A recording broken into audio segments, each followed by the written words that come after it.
নমস্কার বন্ধুরা, recruitment update YouTube চ্যানেলে সকলকে স্বাগত জানিয়ে আজকে 15/4/2024 পশ্চিমবঙ্গের স্কুল সার্ভিস কমিশনের শিক্ষক নিয়োগ সংক্রান্ত একটি গুরুত্বপূর্ণ আপডেট রয়েছে। আসুন এই সংক্রান্ত আপডেট দেখে নিই বিস্তারিত কী রয়েছে। ফের শিক্ষক নিয়োগে নিয়ে মুখ খুললেন রাজ্যের শিক্ষামন্ত্রী। একসঙ্গে চলমান মামলা নিয়েও মন্তব্য করলেন তিনি। স্বচ্ছভাবে শিক্ষক নিয়োগ করতে বদ্ধপরিকর রাজ্য এবং একই সঙ্গে তিনি বলেন যে আদালতের নির্দেশ অপেক্ষায় রয়েছি। তো সেক্ষেত্রে নিয়োগ শিক্ষক নিয়োগে জট কাটাতে এসএলএসটি চাকরিপ্রার্থীদের দিয়ে দফায় দফা বৈঠকে বসেছেন, কিন্তু সমস্যার সমাধান এখনও হয়নি।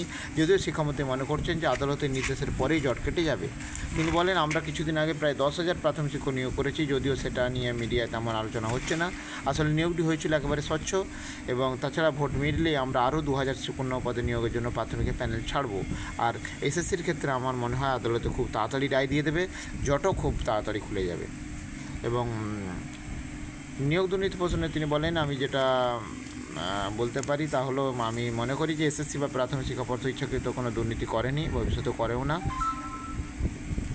তো আমরা ভবিষ্যতের দিকে তাকিয়ে চাই এবং আমি বলতে পারি যে নিয়োগ আরও কোনো নিয়ে প্রশ্ন উঠবে না, শিক্ষায় আর দুর্নীতি হবে না।